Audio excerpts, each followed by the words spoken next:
Good afternoon, everyone. It's David Schlotthauer here in the Home Weather Office for Tuesday, February the 13th, 2024.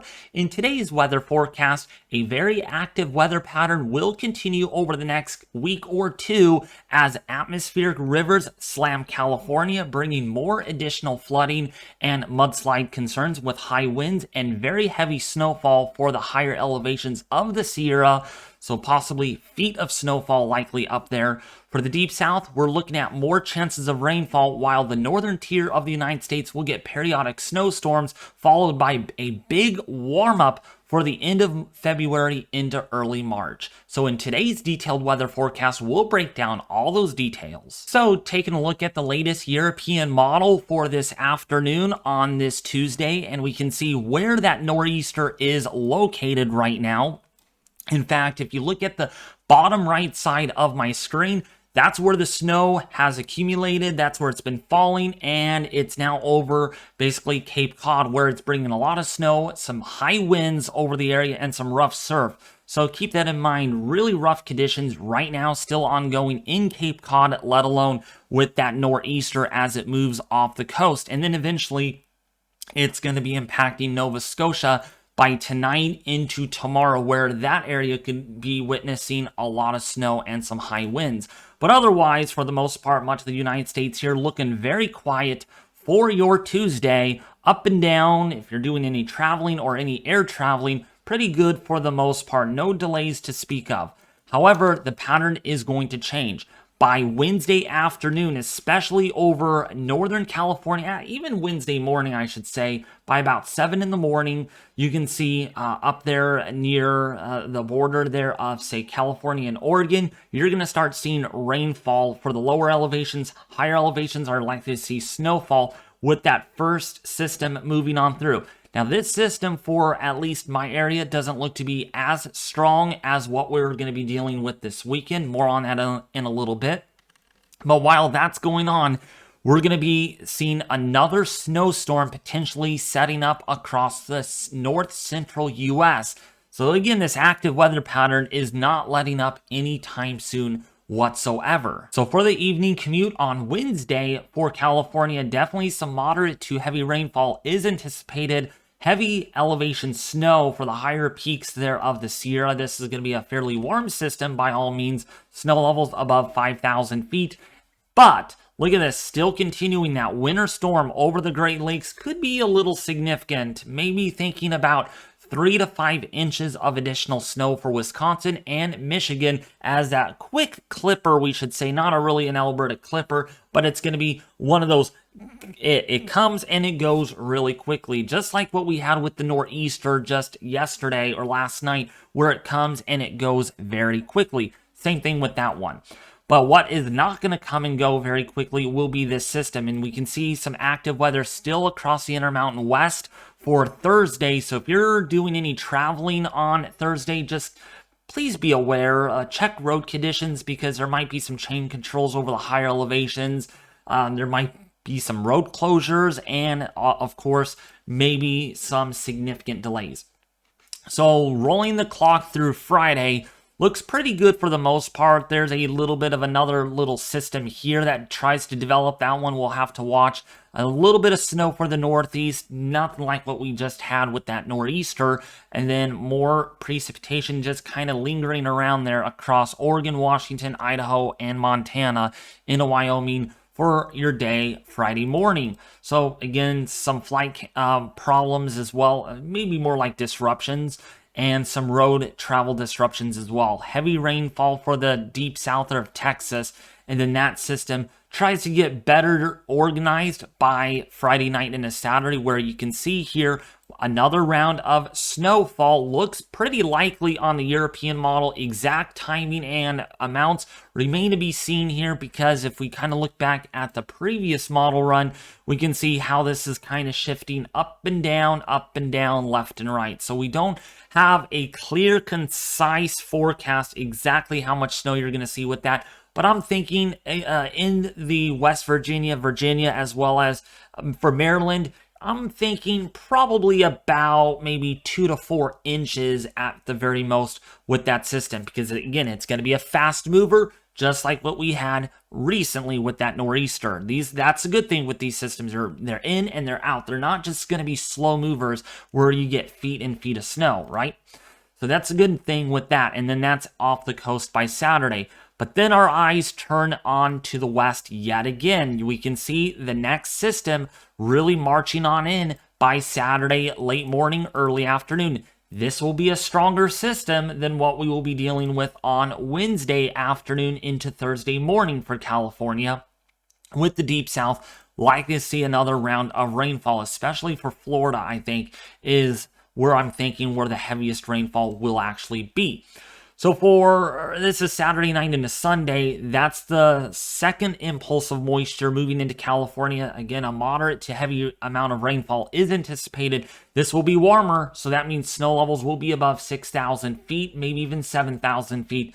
Not a snow producer, and that's been the thing with these systems for California. Been snow eaters, but not snow makers, in other words. So that system moves on by. We get a brief reprieve before the bigger storm comes in on Sunday. You can see for Florida, still looking at some rain, but for much of the Midwest, looking good. And then here comes the atmospheric river, folks. For Sunday afternoon all the way through Monday, we are talking about some torrential rainfall amounts here, potentially a half an inch an hour or so we can see out of this system. Rainfall rates, that is. Rainfall totals could be very impressive. Snowfall amounts are going to be a little higher because the snow level should be a little bit lower with this system. I'm thinking maybe about 5,500 feet to 6,000 feet, I'm thinking, for California. But long story short, storm after storm after storm. It's going to be a storm sequence with rain, with wind, and mild to cooler temperatures, of course, when you get the rain falling. And that continues all the way through Tuesday into Wednesday for the west. In fact, we could see more rain continuing through Thursday. So pretty much for the second half of February here looks pretty stormy. It looks pretty wet, actually. Doesn't look very dry at all. Very few in between dry periods likely here for the west. Then maybe more rain for Indiana, but no snow, of course, because those temperatures are going to be warming up pretty dramatically. Rainfall totals over the next 6 to 7 days or so look pretty impressive, especially for California. Look at these rainfall totals here. Anywhere between maybe 5 to 8 inches. Some of the higher peaks here, like the Big Sur Coast, as well as the Santa Cruz Mountains, maybe the North Bay Mountains, might see as much as 10 inches of rainfall. That is pretty ginormous on the European model. And it's not just that. If we look at the Canadian model as well, which I shouldn't be using, also indicating a lot of rainfall for California, including for the GFS model, very similar rainfall amounts. So long story short is it is looking very active. I mean, renewed flood risks for these areas, maybe a slight risk, maybe a moderate risk for flooding, especially along the San Mateo coastline. And then more rainfall for Florida, maybe an additional 1 to 2.5 inches there. But for the most part, much of the U.S., other than California and Oregon, is likely to be very dry, drier than average. In fact, if we look at our rain anomalies or our precipitation anomalies, definitely a dry one for much of the United States over the next 10 days, which is going to make the droughts a little worser, especially for Louisiana and Mississippi. You've gotten some recovery, but it's not going to take much to get that drought back again. So unfortunate news there that I have to bring to you all as far as the amount of rainfall is. Very little to come by, except for Florida, which could get a decent amount. Snowfall amounts look very limited, especially only for the Intermountain West. That's where the active weather is going to be.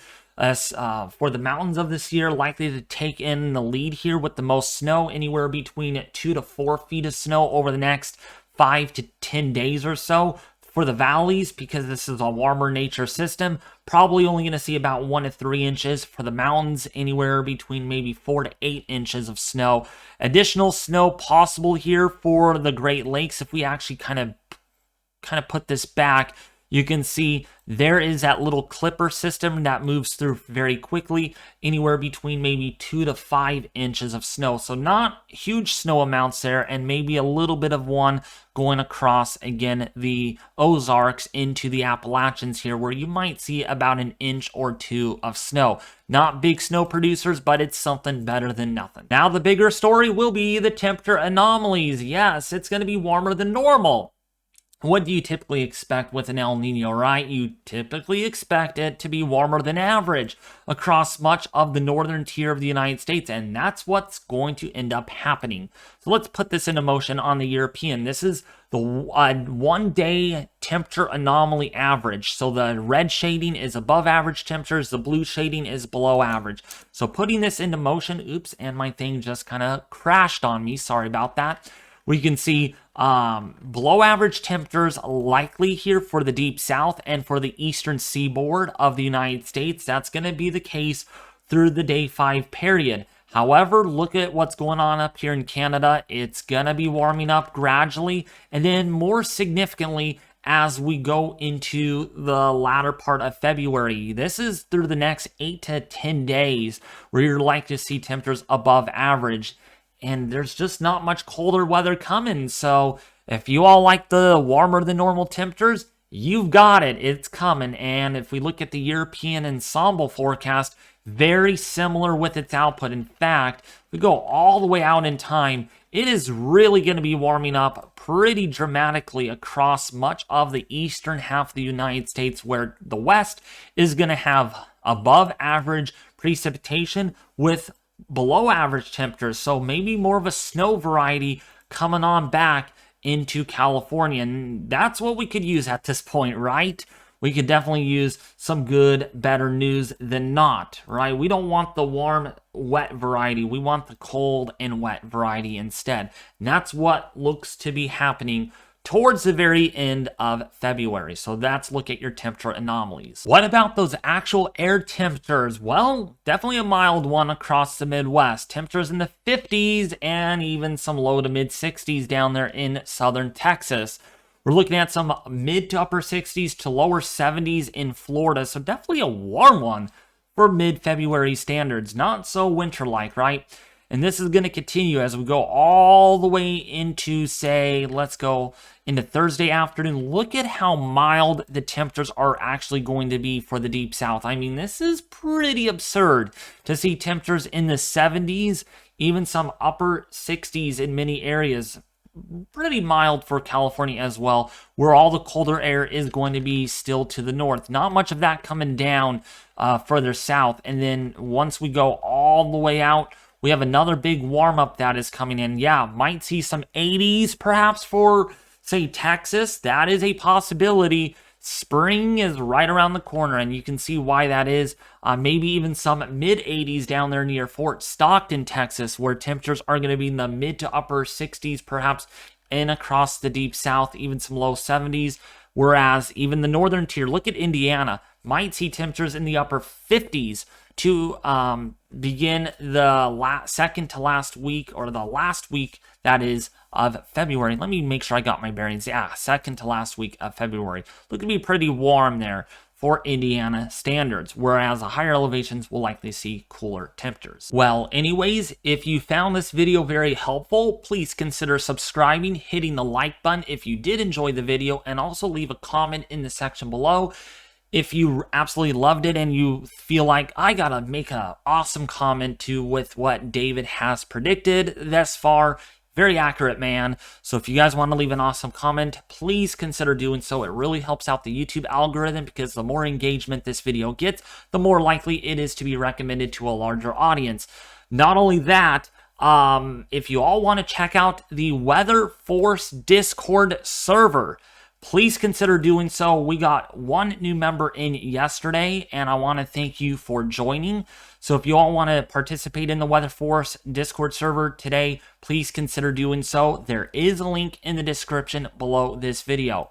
And lastly, I am going to be releasing my 2024 preliminary Atlantic hurricane season forecast for April the 15th. I am so excited to release that to you all.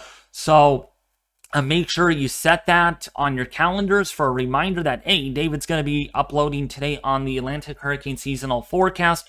I am very excited for that. If there's a severe weather event, that might get postponed, but hopefully not. Fingers crossed that it is on schedule for the 15th of April, because we are expecting to see a pretty busy season ahead. But anyways, thank you all for tuning in to today's video, and I will see you guys back here on Valentine's Day Wednesday. I'm excited to share with you all about that and everything. So see you tomorrow.